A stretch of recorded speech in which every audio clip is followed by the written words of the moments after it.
amahle kuphina kuphi lapho ke umsakazo wakithi Eswatini TV undithola khona kulobusuku balomuhla lolu hlelo Embili Kanye Kanye kukhona la ngike ngathi ngiyabhala khona emini ngabhala ukuthi Embili Kanye bengitshela ababukeli ukuthi abalibone lo hlelo ngalesikhathi lesi sengithi mangibuka a few hours later ngikhanza ngibhale Embili Kanye ngithi no hayi kanye ngoba masingathi Embili Kanye ngilokuyisusa la uyibeka la sesikhawulile sifuna ke Embili kakhulu sifuna kuhamba kanye lona ngumgomo wahulumende amaswati amahle ngumgomo wahulumende nanayile kawuniketwa ke ingwenyama inkosi uMswati wesithathu ukuthi uMaswati wonke umuntu akafike esigabeni sekuthi ative aphila ke even leselifikile ke esigabeni semavela athuthukile discussion lesitawuyenda amaswati amahle kuze ukuthi tintfo sitikhulumise sitende ayokhumbula emaswati labe kathi akhona itolo nayi itolo kakhulu futhi bekune smart partnership bekahlala phasi emaswati atikhulumise letindzaba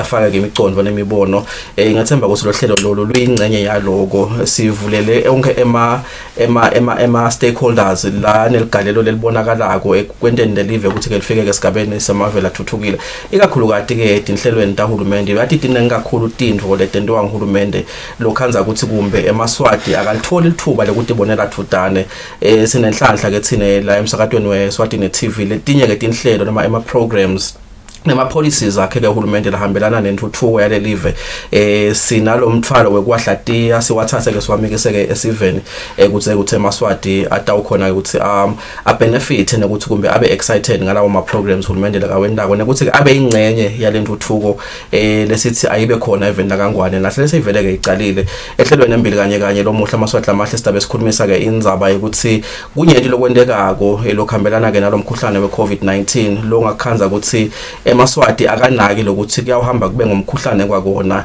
indzaba ukuthi dinenge letintfo letendekako ngingabekisa ngiyabona emalangeni laphelile ngibekisa ngendzaba ukuthi bantwana labanyenti bebafuna kuyofunda overseas abakhona kuyofunda them and their parents are worried because maybe the parents and the siblings have all been overseas to go and study and maybe even the parents studied overseas kunebantwana maybe labangeke basakhona la ekhaya kuyofunda khona. How is the atmosphere in the family and what is the psychological impact of that naletinye ke tintfo letikhona letendekako letfaka ekhathi ukuthi kumbe labanye bangathi khanza basola uNkulunkulu ukuthi uNkulunkulu beka kuphi makuze kufika lo mkhuhlane lona siyabona ke umkhuhlane sofikile uNkulunkulu solo ubinzile futhi akawalethe ama solutions that has a spiritual impact on our lives labanye abasakhona ukukhulumisa kahle badali babo netihlobo nebangani because of the emotional distresses that they are going through because of the impact of COVID-19 labanye sebagaine iweight kakhulu emitimbeni because bahleli ndzawonye ngaba ngilebe kufanele baye esikolweni ngabe ngilebe kufanele baye emisebentini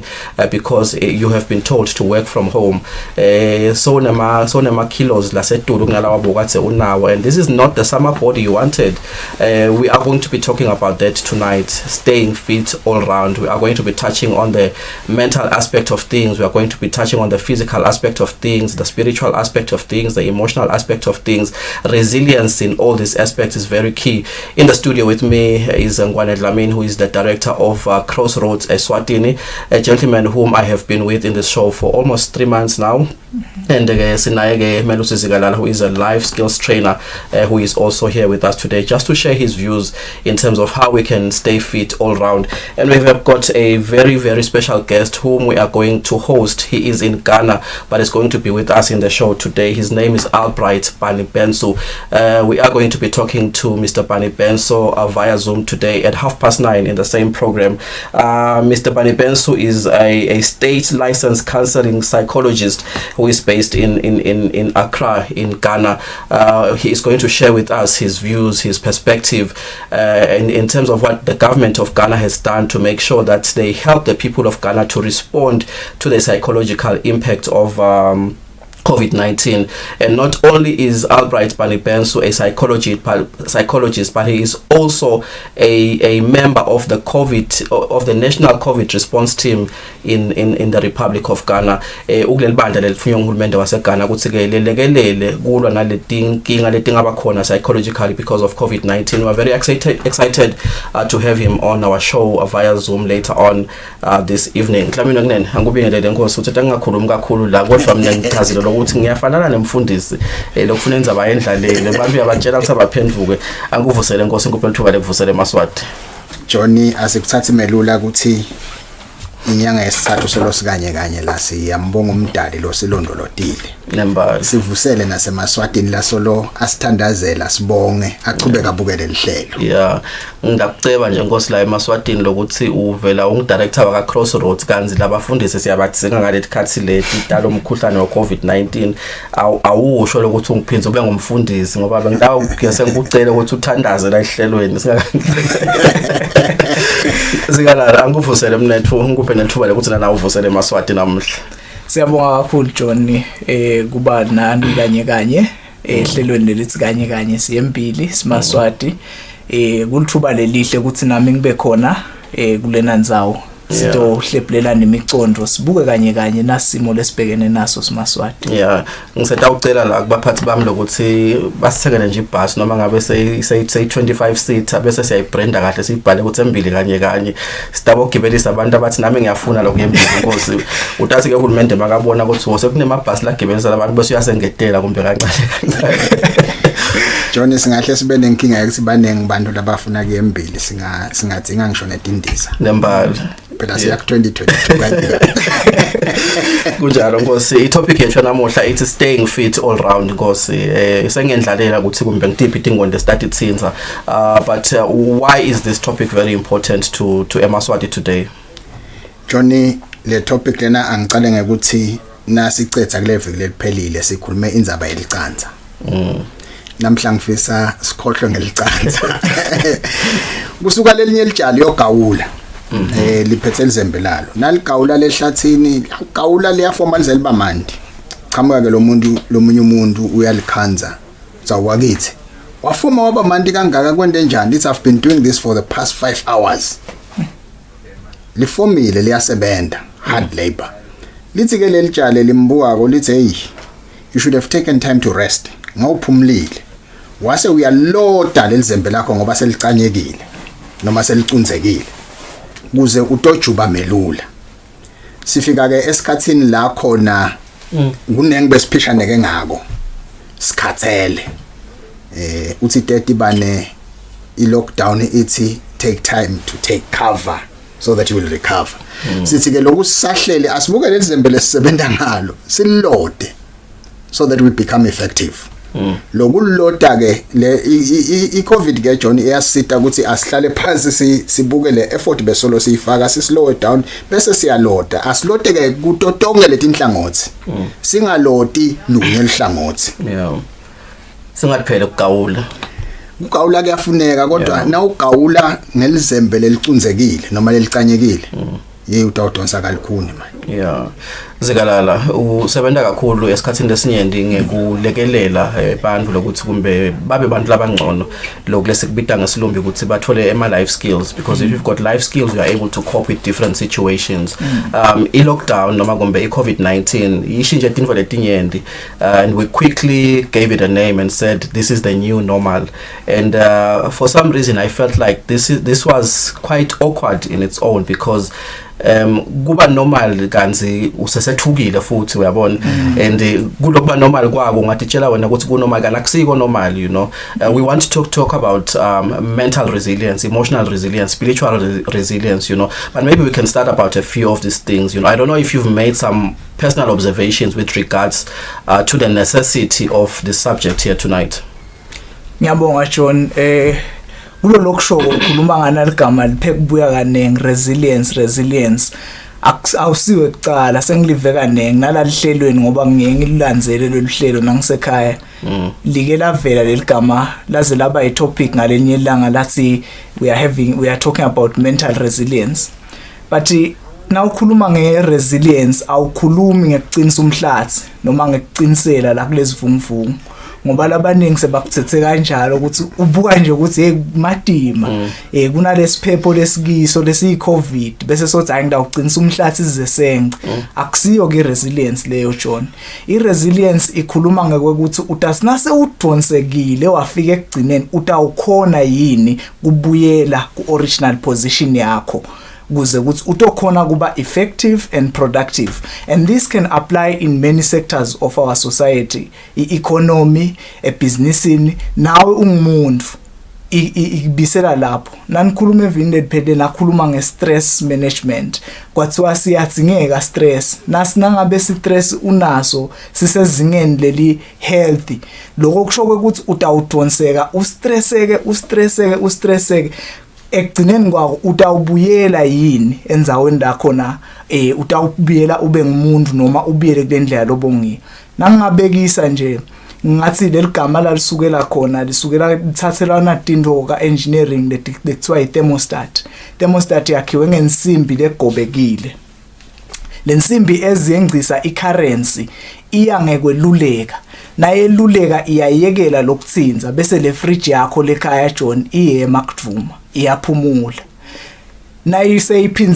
nayiphola lensimbi iphinze ibuyele ku-original position yayo ithinze lapha icomplete le circuit iphinze ibuyele idvuma ifridge nasebujokini lokwenta ukuthi kube nemandla nawubudonsa ubuyise embili lokho kusileli godo alukephuki ludonsekile naleleke lakho lelingala ngemva nalo ludonsekile kodwa alikafike esigabeni lalitsabuka khona lokho ke sikubita ngekuthi i-resilience kwaze kwafika la sekudzabuka khona so distortekile lo ke nasibuka umuntu siyesikhulume ngana kulabathi i-burnout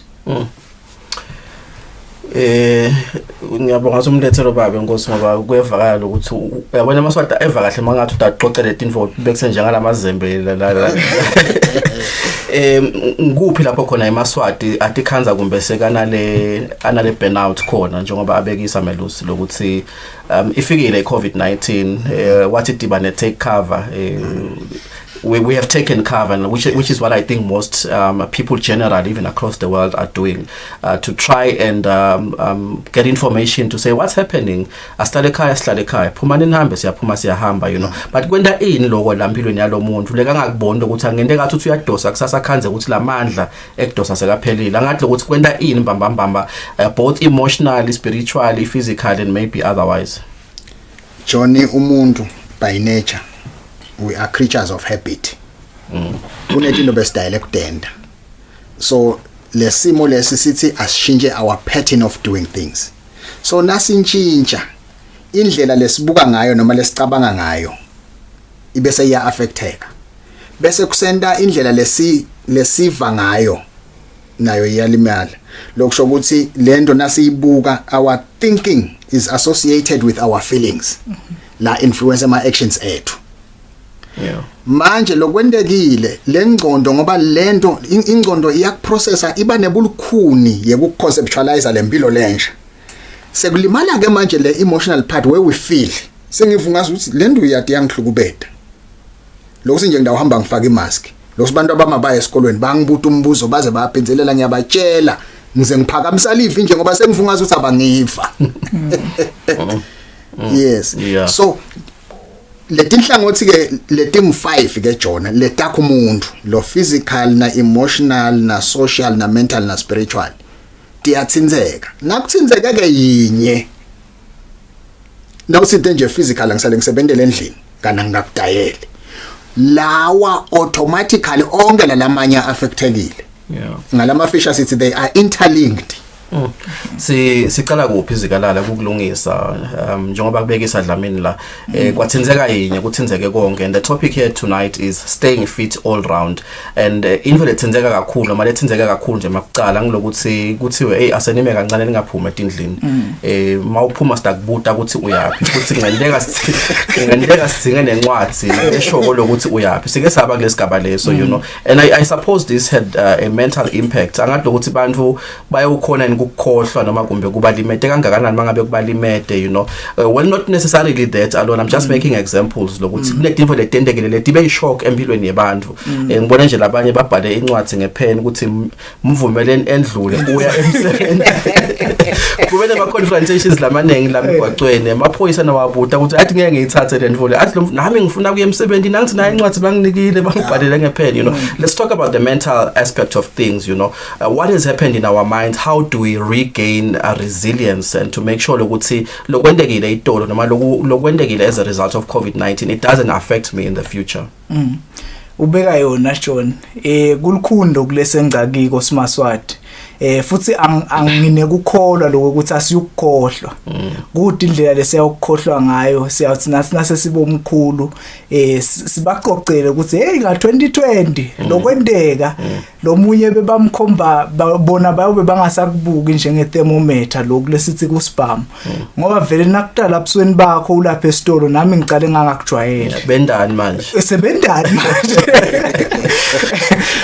kusiyawukuteka sebathi buta bona ukuthi nanithoswa ngqoko nje kona lokho lesimo sikanjalo sithi ngeke uze uhlale ngathi kabeteki lo munye angakubuka ngeke ukuthi yathi mine ngajujelwa liholo emsebenzini angakuthathi ngekuthi kwam affecta emotional kwam affecta physical akuthathe nje ngekuthi kwam affecta nasibuka tete imali la khaya kanzi ngekhamba kwemalanga emotionally waluza stability lo muntu bafika abantwana batocela imali yesingwa lemphendvulo labayithola yayingasasiyo imphendvulo lenormal lo muntu uyeva ukuthi uyashaya aningani kuyosebenza nini batawuphuma njani labantwana bawusebenza kanawe ukuthi wehlala ekhaya usho ukuthi kuphumile imphendvulo njengaleto sikalana angehlala tingaphumi John lo munye uthi kimi ngalelinye ilanga hey mina sengihleti kakhulu la khaya ngithi mina hey ukhala ngana bakholeli yini uthi hayi iholo lami liyangena ngendlela lengiyo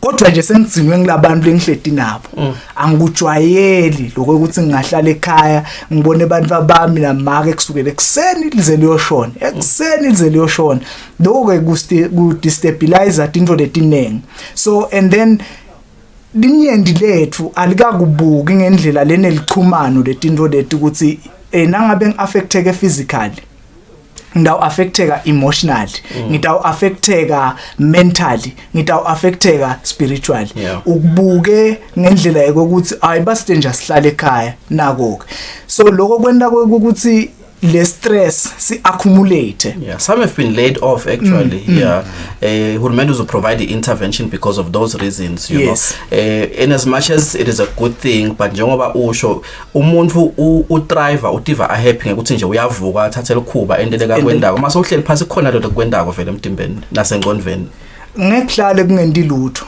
ngoba nawuhlete ekhaya nje siyanza sikhathi losilalako uyaqala uyadibuta manje ukuthi ngimbamba lo ngiyalala nje lize liyoshona vele nangabe bojwayele kusebenza ngemshini dzide lo leka mlungu ute lo mshini lekhaya baze bakubuta ukuthi imfundo yadi ngokulokulala nje so wathi nje lokulala shothi uyadla uyalimata la ngqondweni kuyakulimata engqondweni uyaqala ugaina iweight ngoba vele uyadla ibe incane iactivity kwakheke fat on your skin as a way of storing the energy that you have been taking in terms of carbohydrates so you are gaining a lot of weight so lulele lokho ke sekudala inkinga physical and even health wise you will start experiencing problems uyathi ukuthi le ndvo kusesikhuluma kuvela mbamba lokuthi uyathi kukhona abantu ngiyabekisa labalimele mbamba dlameni even emotionally and psychologically ngekuthi ngiyabekisa mayifika makafika lama regulations nalama restrictions lakababekile uhulumende lo munye kumbe bebalungisa engagement bebalungisa umshado kodwa makuthiwa ihlala ngalapho mngamunga sedinga la emabhasi bekangasahambi athi makhelwane shothi isiXhosa lo hlala phenani omntwana abantu so uyatibuta nebakithi ukuthi hana kusimi nasekhaya bese kabatshelile ukuthi hawu kule sekuyalunga sekutaba njanjanyana you know people have been damaged because of the impact of COVID-19 relationships have been ruined because of some of the things that happened you know ngiyathi ukuthi kube nalokudlala kwemanga la khona itolo bese kuthiwa wenye ubhaca ngale COVID but people have been damaged psychologically because of that ukuthi uyathi lo muntu hayi ukuthi bengihleli ngingayi kuye ukuthi angifuni bekude lamabhasi uyayibona then for the but singalokulungisiswa I think which is why we are talking about staying fit all round psychologically and emotionally I don't know ukuthi sithi bangalunga njani labo laba affected kuma relationships in particular which are key component for social living Johnny uteka yona kuleli viki lephelile although singakayithinzi kodwa kunento leshiwo ngumakezwane fikile lebesinaye wathi uyabona kunana kulokuthiwa i-first aid umuntu nakalimele kuloku laba lokhuluma ngabo bathinga psychological first aid. Yeah. Uthi Bani Bensu nakacoca lapho uthi emva kwale pandemic lelandzelako mhlambe singawabala but lenye le kumele sinake psychological pandemic. Lokusho ukuthi leti ingcondo dilimele ngalendlela ukuthi lama effects ale COVID-19 atasilimata mental, so siyadzinga kunakekeleka psychological. Kube bekuya ngami John ngabe kunemagumbi noma institutions labantu bangaya khona basitakale psychologically kwendlula lokuya eclinic ngoba nangilimele ngithola first aid bese ngeclinic but ke nangilimele engcondweni dingakhona ile indzawo nasilimele engcondweni ukuthi tisenele njengamaswati ukuthi singaya siyothola izinto lwengcondo. In Ghana, for instance, they have the National Commission for Civic Education. Lengiyona ibukela ukuthi bantu baniketwe the information lehambelana nalokho lesikusho. I wish like we are talking about, which is what we are trying to do today. If people have had issues on relationships as a result of COVID-19, njengoba ubekisa sikadala ukuthi lo munye ukutshela ukuthi uyathi labantu engihleli nabo bolandlini angisabeva kahle. Sengitsini. Usho kubantu abakhe usho kumkakhe lo muntu, you know, and so uyadibuta ukuthi angakanani ama conflicts lavelile in families because of maybe leyo situation le, you know. We need to point people to the right direction Dlamini. Uma unakati nombolo Johnny angicale ngetaka makhelwane ngeliviki lekuqala le lockdown they had about 3020 cases of gender based violence La South Africa. Yes. Kwaphuma kwatiwa lakithi ngenyanga yekuqala kuthiwa besivamisa kuba nabo 15 to 20 reported cases. Ngenyanga yekuqala ye lockdown they doubled. Leni ngema effects alesimo sekuhlala kanye singakhoni kunaka ingqondo. Yeah. Sithina ezikalala kubantu ubekise kahle nje mawuzubekisa ngekuthi kumbe lo muntu so uyadla alale and as a result to gaining weight.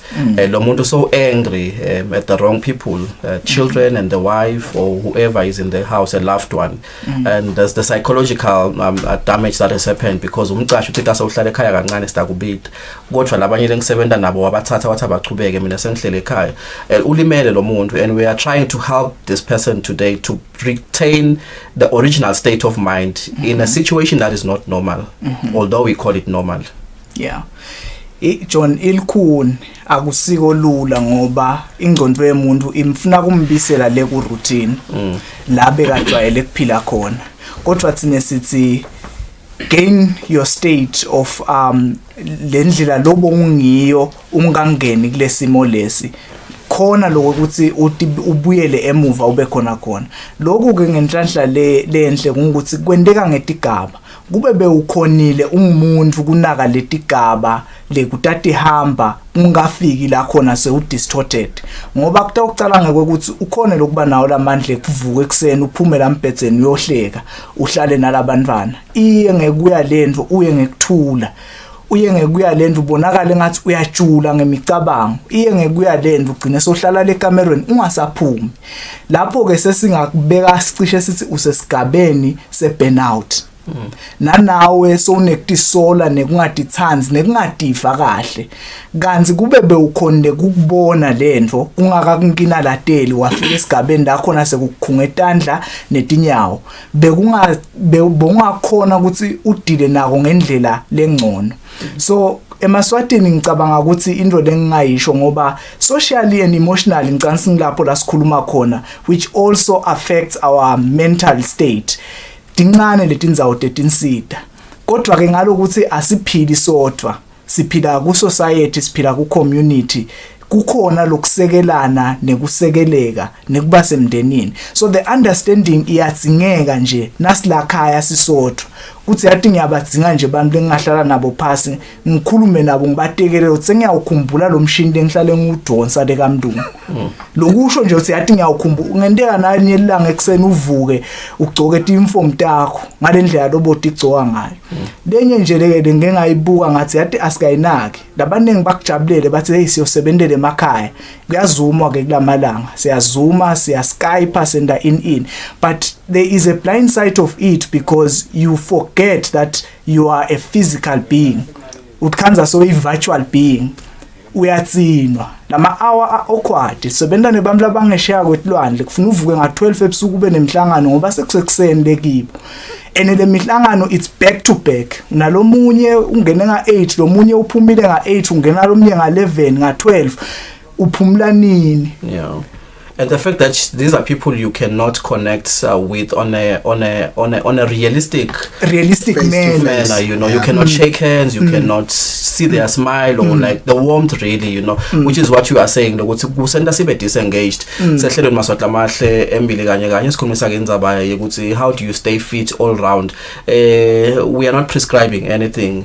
We are just merely provoking a discussion emakhaya ukuthi kungekho indlela ukuthi baba utawubuta abantwana ukuthi nina nengane kuyosebenza uyatibona indlo ukuthi sowukuphi and we are saying you need help once you realize ukuthi ufike kuleso sigaba leso labanye bathukuthelele ngisho uNkulunkulu iqobo lokuthi bekakuphi kuze kufike lo mkhuhlane lona nyala ngikhona kuyofunza eMelika because kube uNkulunkulu bekakhona ngabe iCovid akayivumeli yeda okay ke seyikhona iCovid akasayivimbi ngani ke phela sala kayihambisa ayikhweshe iCovid those are some of the issues even spiritually people have been impacted in a serious way.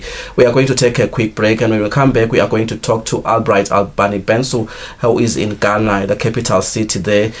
He is a psychologist and is also a member of the National COVID Response Team in Ghana. Utasichazela thulumende waseGhana wendeni kwelekelela abantu baseGhana ukuthi bangadikhanze banaleti inkinga lesikhulumisa kuhlelweni namuhla. Pay your TV license for being in possession of devices such as television sets, DVDs, VCRs, monitors, and more. You are reminded that payments of TV licenses is due on or before the 31st of December every year. 180 Malangeni per year for individual or business viewership, 300 Malangeni for television trading license, and 50 Malangeni for other devices. You can pay for your TV license through MTN Mobile Money, Eswatini Mobile Imali, NetBank, and Eswatini Telecom. Visit us at the television license offices at the Madlenya House, Mbabane, or call this number 3434 1234. Pay yours every year.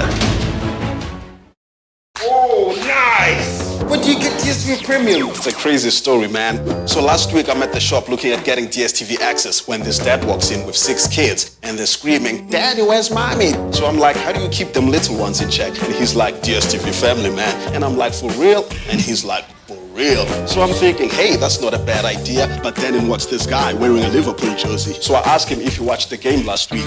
He's like, with DSTV Compact, I never miss a match. So I'm like, you don't say. And he's like, I do say. So now I'm thinking I'm definitely upgrading to Compact for the extra sports channels. Just then the salesman pipes up. If you still want a little extra, get Compact Plus. So I'm like, who doesn't want a little extra? So we fist bump. Just as we're about to wrap things up, this lady comes in. She's a 10 out of 10. And I'm like, So I say, you're the full package. And she's like, you want the full package? Get DSTV Premium. Next thing I know, I'm back here enjoying the latest and greatest with DSTV Premium. We've got something to suit every taste and budget, no matter what's your story. Sinibusele maswatla mahle kanye nabo bonke bazalwane ezweni laseSwatini. Igama lami ngingayandazwane Health Promotions Officer walohlelo lolushasha lolubitwa ngokuthi Faith and Community Initiative kathishane FCI. Njengoba sisho soke sikhuluma ngokusebenzisana nebani. Bafundisi. Nisho njalo namabani. Anebantu akhiwa abantu lebafikayo lebangela lamaswati lesifuma ngawo. And kuyindlela nje kuba niyona leyo platform lenye lekubonakala ukuthi singayisebenzisa kwabonakala even then ukuthi singayisebenzisa ukuthi sikhone ukuthi sifike kubo bonke abantu. Ikakhulu lubuke ukuthi bantu basitakale kwekuqala enzabeni yokuthi kwanze umsebenzi wokuvikela igciwane le-HIV la kaNgwane. But labantu bebathi disclose bona bathi sho bona sibanjani baphathekile bathantazelwe labo bantu labo nabativa abangcono bebasithatha hayi ngitiva sengiphilile mina asizange ngisho kanye ndakunika nje good example sibatshela sabayekela amaphilisi namhla ke ngibheka ukuthi ukhuthatha indvodza into yokukhuthatha babe ukuthi asade isimo sakhe sengadi kumcoka ukuthi usade isimo sengadi kuze utokhombisa luthando lonalo emndenini wakho utokhombisa luthando lonalo nasemphakathini.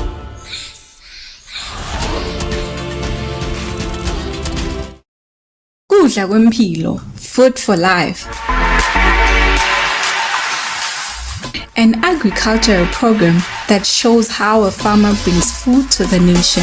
Agribusiness, small farm business ranging from animal keeping, soil testing, planting and harvesting, livestock business, latest farming tools, and the success stories of local farmers that has succeeded in the farming business. Sinekudla kwayo leta uphinze ukudle nasekufika isikhathi sebusika. Kudla kusemhlabathini, konke lesikudingako sitakuthola emhlabathini.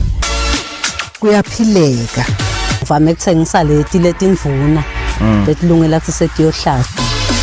Kudla kwempilo for agriculture and farming development on Eswatini TV with the farm boy Samgelo Villarati Samvini. Kudla kwempilo, food for life.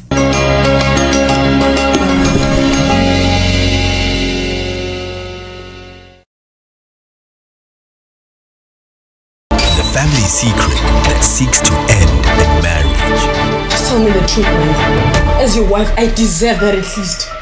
This season, the forsaken son of a chief returns home on a personal quest that challenges him to confront old family secrets and discover uncomfortable truths about where his destiny truly lies. Standard Bank, proud sponsor of Ekaya. Standard Bank, it can be. Better health, better life. Better Health, Better Life is a program that speaks across all aspects of human health and wellness. Uyeta utobuta ngaloko sitawukhona ukuchazela then ke nase ngiyabeke soyafuna ke nehlela sesingakhona ke nokukusida lapho but vele nje abstinence yes. And these diseases are viruses. We all know that some viruses are not treated. But you see lapha ema symptoms. So if we treat symptoms, it's not possible to treat the disease. Youth View and insight to help the youth build a healthy lifestyle. When it comes to the condom itself, it needs to be used correctly and consistently. Services are available. But the secondary abstinence is possible. Health Tips is there to maintain and balance your health status, and Street Talks to get ordinary people's opinion in the program. And with your host, Professor Shabangu, bringing you fresh topics every week. It's a new dawn, new season, and fresh topics to keep you healthy because health is wealth. Better health is your gateway to better life.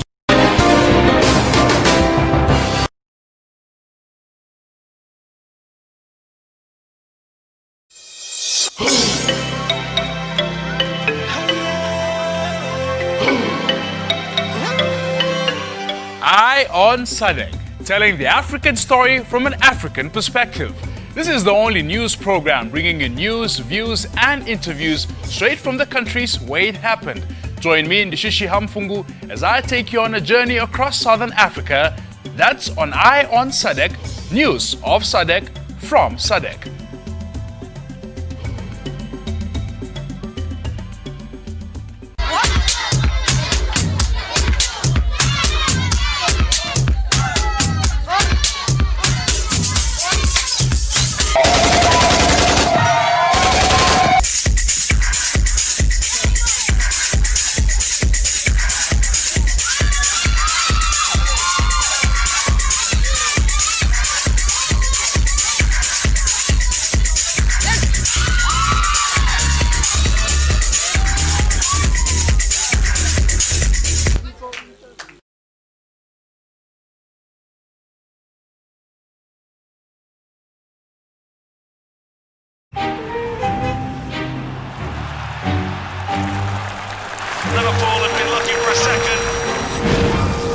Kanye Kanye sikhulumisa ngendzaba ukuthi how do you stay fit all round. We are touching on important aspects such as your mental resilience, your emotional resilience, your physical fitness, and as well as other important parts of your well-being. We do have two gentlemen in the studio, Ngwane Dlamini and Melusi Zigalala, who have shared some very vital points with us. But we also have a guest from Ghana, Albright Bani Benso, who is a psychologist by profession and is also also a member of the Ghana National COVID Response Team, who's going to be sharing us some insights in terms of how the government of Ghana has enrolled programs that support stakeholders in terms of the psychological needs that resulted from COVID-19. Albright, thank you so much for joining us, and welcome to Eswatini, and as well as welcome to our show, Embili Kanye Kanye. It's a pleasure. I'm happy to be with you tonight. We are excited to be talking to someone of your caliber. You are a psychologist by profession, like I've already mentioned, but you are also a member of the national response of the COVID response team in Ghana. Can you just share briefly with us some of the needs that government prioritize in terms of people's psychological needs in Ghana, which is why you are also part of the COVID response team in Ghana? Thank you so much, and once again, good evening to all our viewers. The government of Ghana prioritizes psychology because government believes that COVID-19 is not only a disease of the body, it is also a pandemic of the mind, because the way people view the pandemic, how they react to it, will result in the behavior that they will put up.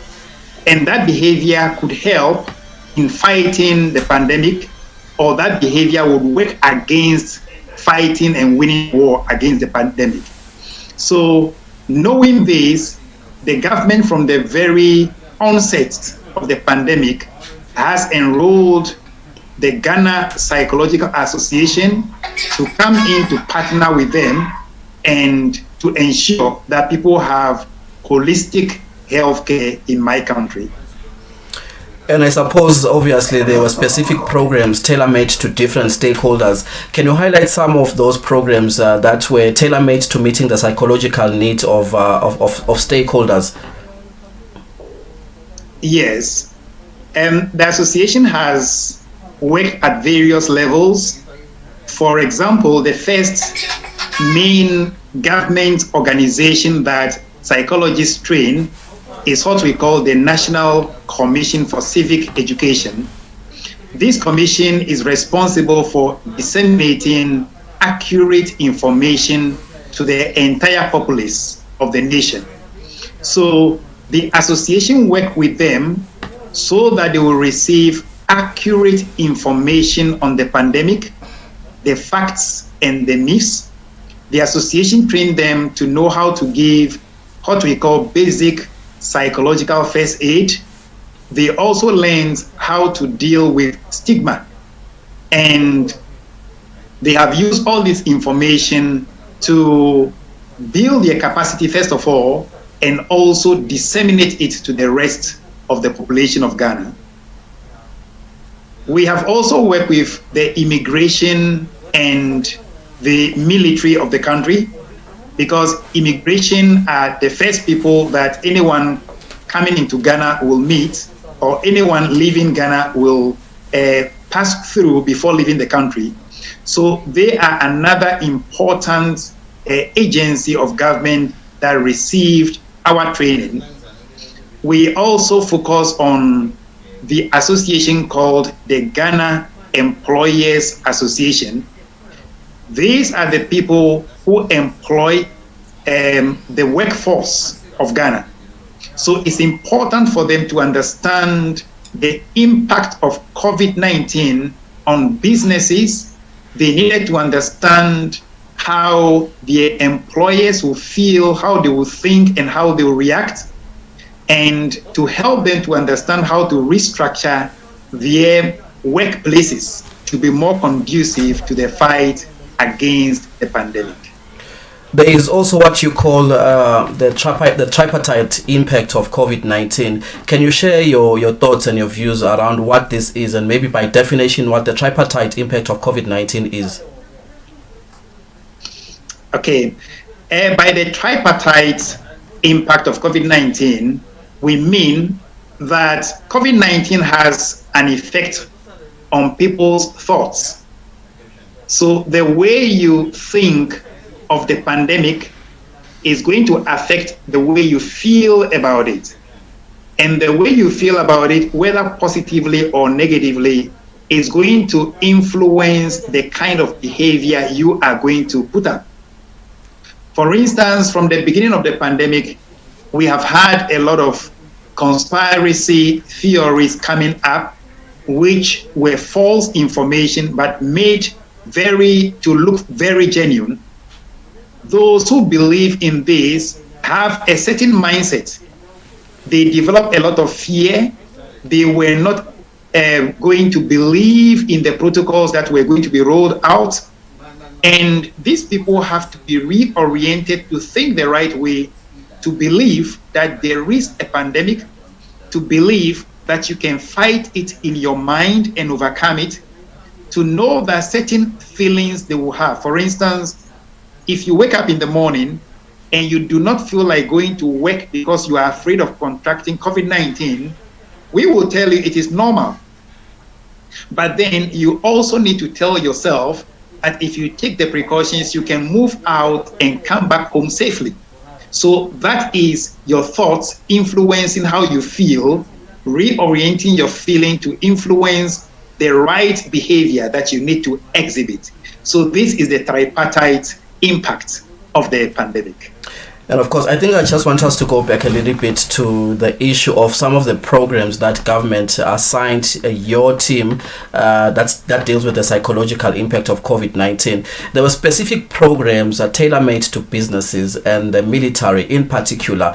What were some of those programs targeting? What were some of the fundamentals or the essentials in some of those programs, particularly around business people? What were some of the issues that were meant to empower businesses around the programs that you had, and why were the military part of the people that government wanted to empower around issues of COVID-19 via your programs?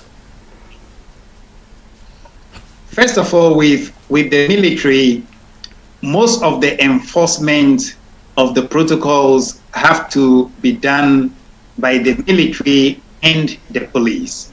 So they are seen more with the public enforcing the laws. So it was important for them to understand public reaction, to understand what the disease is about. For example, there was a very shiny example from one of our military men who, instead of enforcing the law, went into a public vehicle and educated the people appropriately on COVID-19 and appealed to them instead of using force. And it worked because he had accurate information in advance. And also for the businesses, because some businesses, unfortunately, will have to shut down during this pandemic. Others will have to lay some of their workers off, and they needed to understand what that means to the employer and to find the right way of doing it. Some will have to restructure the working condition of their employers so that they do not have to be at work physically. Some have to transition to online services, keeping only essential staff. So they needed to know what this means for their employers, their employees psychologically. And they themselves also need to understand how they feel and that they do not have to prioritize prioritize profits above human life. Yeah. Human life is not replaceable, but the business can be replaced. Yeah.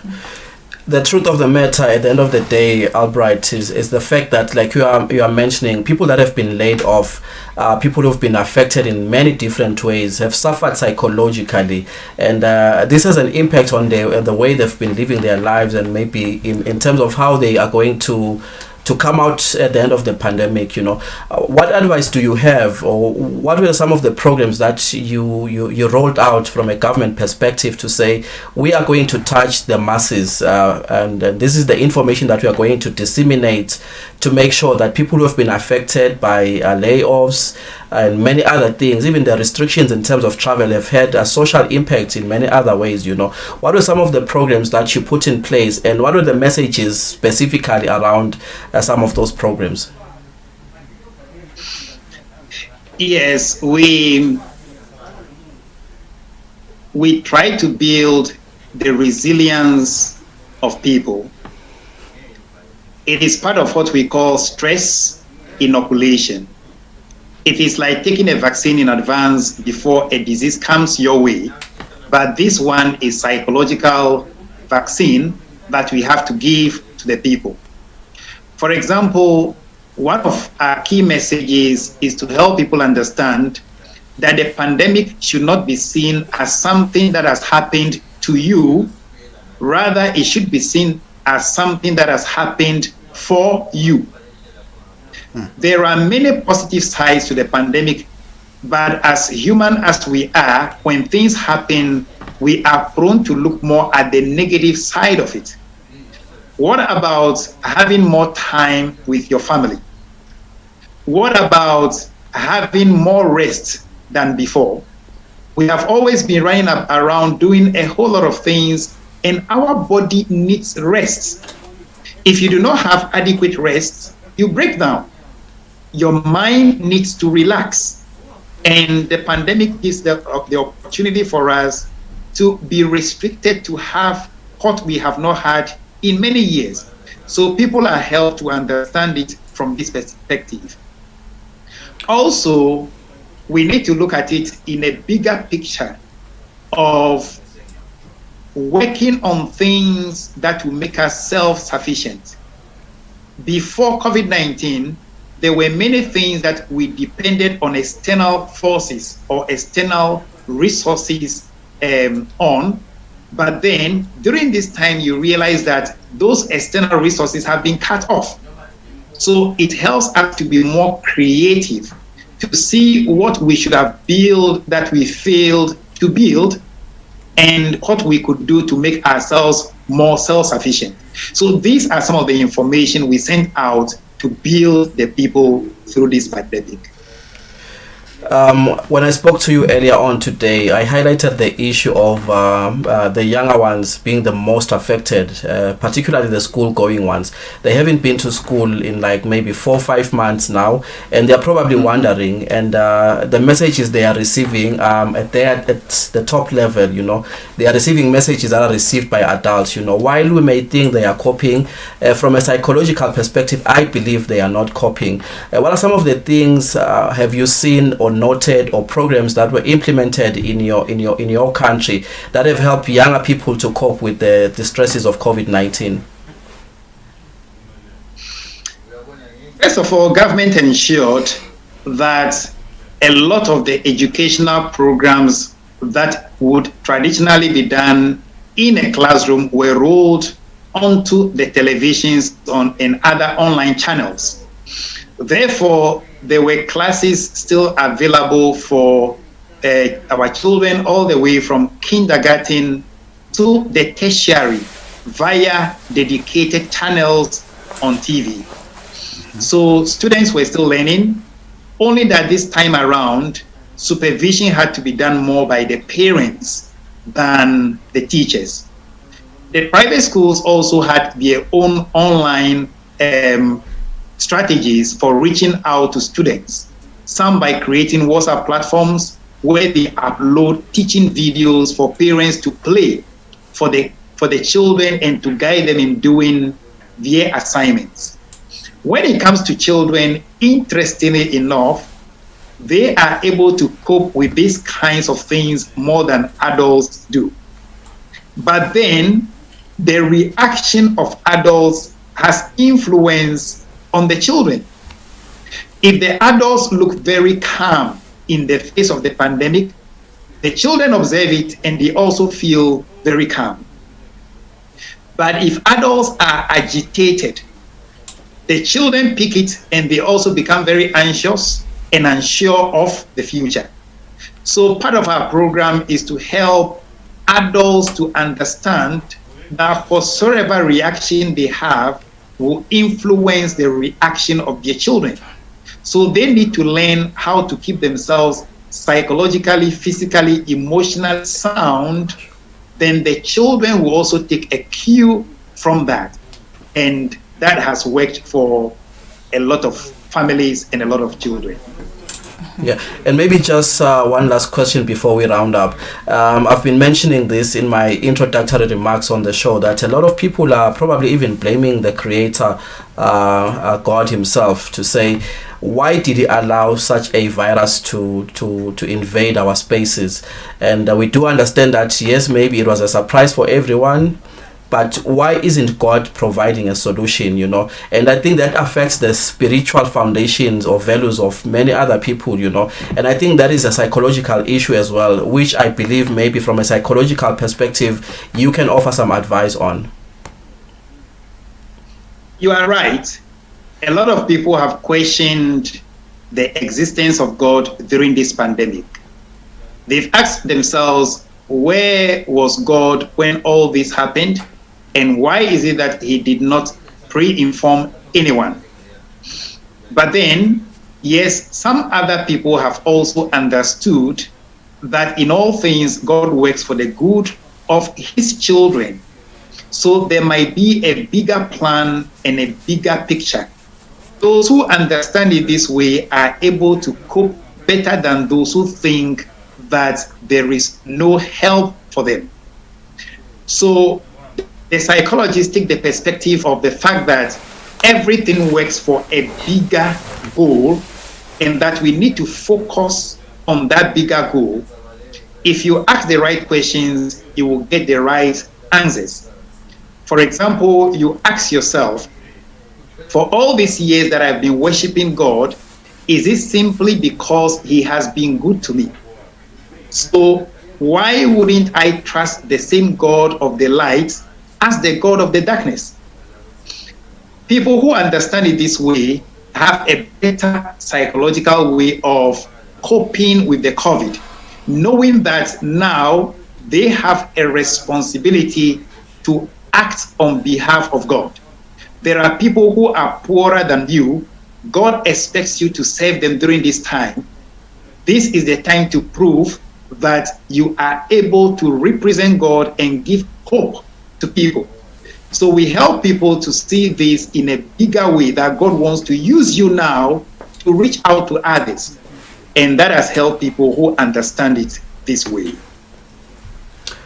All right, maybe because of time, thank you so much for your contribution. Although I would have wanted you to share just some personal experiences of how you have taken responsibility, but I think I will do this on your behalf because I know that I think from February you had to shut down your practice and maybe engage with your clients online, which has a way of making sure that you protect your family and those that you love. But thank you so much for your contribution in this show here tonight. Thank you too, John. All right, and all the best and a very good evening. Uyayichaza Dlamini Albright especially I think on the spiritual aspect of things. Angathi zikalala baningi bantu abebakhala ngaNkulunkulu. Ngiva ngathi kugcina kwafika nasesigabeni lapho khona lo muntu lekufanele sibalekele kuye sigcina sesisola yena, which is God the creator. Where has he been? Why is he not providing solutions? Is that a question that people should be asking at this point? Ngiyabonga John kubuta lo mbuto. Kusishaya inhlangothi letinengi sike sakusho lokho phambilini. Lokunye lokwendeka nakucala lesimo lesi kwavalwa letindlulela sithandaza khona. La sivame kuya khona siyuhlanganyela. Kodwa ke lokukhulu lokwendeka kungukuthi emazulu akavalwanga. uNkulunkulu solo uNkulunkulu ukhona uyeva. Futhi I think lokuye kulethela amagunya kakhulu ngilokweukuthi ube nalo budlelwane naNkulunkulu, ngoba nangabe unebudlelwane nalesakhiwo labe uthandazela khona nasesivaliwe utaba nenkinga.